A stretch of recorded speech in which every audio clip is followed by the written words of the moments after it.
विलक्षण चमत्कार। अनजाने राजकुमार। रायगढ़ राज्य की दो राजकुमारियां अपनी दासियों के साथ राज्य के मंदिर की ओर जा रही होती हैं। दोनों अपने राज्य की हरियाली और खूबसूरती को देखकर बहुत खुश थीं।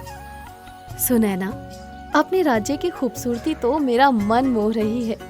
सही कहा दीदी, हमारे राज्य में छाई ये हरियाली किसी को भी अपनी तरफ खींच सकती है। पूजा के बाद हम कुछ देर राज्य में घूमकर वापस जाएंगे। बिल्कुल नहीं सुनैना, हम इस राज्य की राजकुमारियां हैं। पिताजी को पता चला कि हम राज्य में घूम रही हैं तो वो हमें फिर से ज्ञान का पाठ पढ़ाने बैठ जाएंगे। ठीक है दीदी, पहले हम मंदिर तो चले, उसके लिए तो पिताजी को कहकर ही आए हैं। हाँ, चलो। दोनों राजकुमारियां अपनी दासियों के साथ आगे बढ़ती हैं। तभी राज्य से लगे जंगल के रास्ते कुछ डाकू उन्हें घेर लेते हैं, तो उन्हें देखकर दोनों राजकुमारियों के हाथ में पूजा की थाली छूटकर गिर जाती है और सभी बहुत डर जाते हैं। अच्छा, तो ये है इस राज्य के धनी राजा की दो राजकुमारियां। आज तो इनका अपहरण करके राजा से बेहिसाब धन लूटेंगे। देखो, यहाँ से लौट जाओ। अगर तुमने राजकुमारियों को नुकसान पहुँचाने की कोशिश की तो अच्छा नहीं होगा। अब तो हमारे साथ अच्छा ही अच्छा होगा, क्योंकि बुरा तो तुम सबके साथ होने वाला है। मैं कहती हूँ आगे मत बढ़ो। डाकू उस दासी की एक नहीं सुनता और आगे बढ़कर दासी के हाथ पर खंजर से वार कर देता है, जिससे दासी के हाथ से खून निकलने लग जाता है और वो जमीन पर गिर जाती है। दासी, दुष्ट आदमी! इससे पहले कि सुनैना आगे कुछ कहती, नैना उसे पीछे खींच लेती है और सभी डाकू हंसते हुए राजकुमारियों की ओर बढ़ने लगते हैं। तभी सभी डाकुओं के सर पर अचानक ही पत्थर आकर पड़ता है और सभी का सर चकरा जाता है।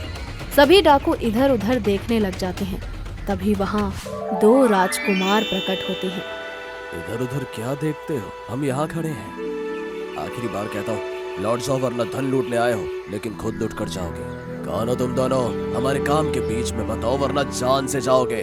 डाकुओं का सरदार बोल ही रहा होता है कि तभी राजकुमार पोरस एक चुटकी बजाता है और तभी वहाँ एक चमत्कार होता है, जिससे डाकुओं का सरदार हवा में उल्टा लटक जाता है। ये दुनिया मुझे उल्टी क्यों दिख रही है? ये क्या हो रहा है मेरे साथ? कहीं तुम वही तो राजकुमार तो नहीं जो इससे पहले कि वो डाकू आगे कुछ कहता, वो दोनों राजकुमार जादू कर उन्हें रस्सी से बांध लेते हैं और कुछ ही देर में वहाँ राजा के सैनिक आ जाते हैं, जो उन डाकुओं और उनके सरदार को पकड़ कर ले जाते हैं। अपनी आंखों के सामने उन दो अनजाने राजकुमारों को ये चमत्कार करते हुए देखकर दोनों राजकुमारी हैरान हो जाती हैं। इससे पहले कि वो उन राजकुमारों का धन्यवाद करती, उससे पहले उनमें से एक राजकुमार राजकुमारियों की घायल दासी को उठाता है और वो जैसे ही दासी का हाथ पकड़ता है, वैसे ही उस दासी के हाथ का जख्म अपने आप ही ठीक हो जाता है। ये सब देखकर सभी हैरान रह जाते हैं। राजकुमारी, चमत्कार हो गया राजकुमारी जी। देखिए, हमारा जख्म तो ठीक हो गया है। ये तो सच में चमत्कार है दासी। जैसे ही राजकुमारी उन राजकुमारों को धन्यवाद कहने के लिए सामने देखती हैं, तो वहाँ पर कोई भी नहीं होता। राजकुमारी, आप ठीक है ना? इन डाकुओं ने आपको चोट तो नहीं पहुँचाई ना? हाँ, हम ठीक हैं। लेकिन वो दोनों अनजाने राजकुमार कौन थे? हाँ, और वो अचानक कहाँ गायब हो गए? अभी तो वो यहीं थे। क्या किसी ने उन्हें जाते हुए देखा क्या? नहीं राजकुमारी, वो अचानक ही यहाँ से गायब हो गए। हम उनके बारे में पता लगाने की कोशिश करेंगे, लेकिन अभी आप राजमहल वापस चलिए। सैनिक के कहने पर नैना सुनैना अपनी दासी के साथ वहाँ से महल लौट जाती हैं। लेकिन दोनों के मन में अब भी उन अनजाने राजकुमारों को लेकर बहुत सवाल उठ रहे थे। दीदी, आखिर वो अनजाने राजकुमार किस राज्य से थे? उनके छूते ही दासी के हाथ पर से चोट का निशान ही गायब हो गया। ऐसा चमत्कार तो मैंने पहले कभी नहीं देखा। तुम बिल्कुल ठीक कह रही हो। पता नहीं, लेकिन सुनैना, उन अनजाने राजकुमारों के बारे में तो हमें भी जानना है। आखिर उन्होंने हमारी जान क्यों बचाई? पता नहीं कि अब हम उन राजकुमारों से फिर कभी मिल पाएंगे या नहीं दीदी। नैना सुनैना उन दो अनजाने राजकुमारों के बारे में जानने के लिए बहुत ज्यादा उतावली हो चुकी थी, क्योंकि पहली नजर में उनके किए गए चमत्कार से वो हैरान थी। वो रोज उसी रास्ते से मंदिर जाया करती थी, इस उम्मीद में कि शायद उन अनजाने राजकुमारों से उनकी फिर से मुलाकात हो जाए लेकिन ऐसा नहीं होता है। एक रोज उनकी दासी राज्य के दूसरे गांव से लौट रही होती है तो उसे वो राजकुमार गरीबों की मदद करते हुए नजर आता है। वो जादू से गरीब लोगों को खाना दे रहे होते हैं, साथ ही उनके लिए जादू से घर भी बनाते हैं। ये बात दासी तुरंत जाकर अपनी राजकुमारियों को बता देती है। दासी, क्या तुम सच कह रही हो? वो अनजाने राजकुमार तुमने सच में देखे हैं? हाँ हाँ राजकुमारी, वो वही राजकुमार थे जिन्होंने उस दिन हमें डाकुओं से बचाया था। लेकिन मैं इतना जरूर समझ गई कि वो कोई साधारण राजकुमार तो नहीं है।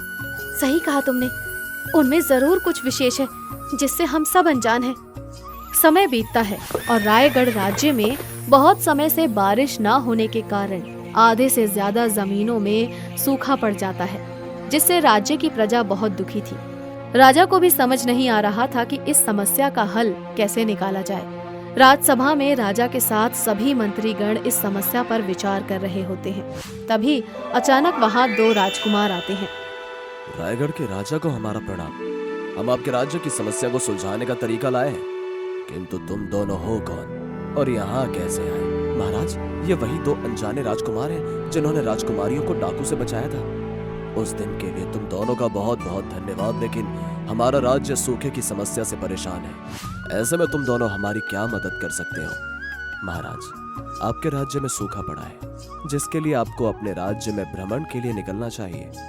यही नहीं, आपको अपने पूरे राज्य का भ्रमण करना होगा, उसके बाद ही गांव में बारिश होगी। ये कैसे हो सकता है? सूखा एक प्राकृतिक आपदा है, भला राज्य में हमारे भ्रमण से बारिश कैसे आ सकती है? आप हमारा विश्वास कीजिए, जैसा हम कह रहे हैं आप ठीक वैसा ही कीजिए। महाराज, हमें इनकी बात मानकर देखनी चाहिए। वैसे भी आपने बहुत समय से राज्य का भ्रमण नहीं किया है। सैनिक और बाकी सभी मंत्रियों की सहमति से राजा राजकुमारों की बात मान लेता है और अगले दिन अपने सैनिकों के साथ राज्य के भ्रमण पर निकल जाता है। इस तरह 3 दिन बीत जाते हैं।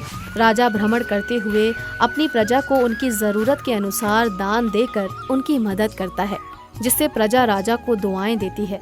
तो वहीं पोरस और प्रयाग दोनों राजकुमार गांव की एक सूखी जमीन को देखते हैं और उस पर 1 लोटा जल छिड़क देते हैं।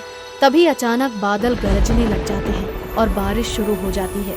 ये चमत्कार देखकर सभी हैरान थे। यहाँ तक कि राज्य के भ्रमण पर निकला राजा भी बारिश को देखकर चौंक जाता है। सुनैना, ये तो चमत्कार हो गया। सच में बारिश हो रही है।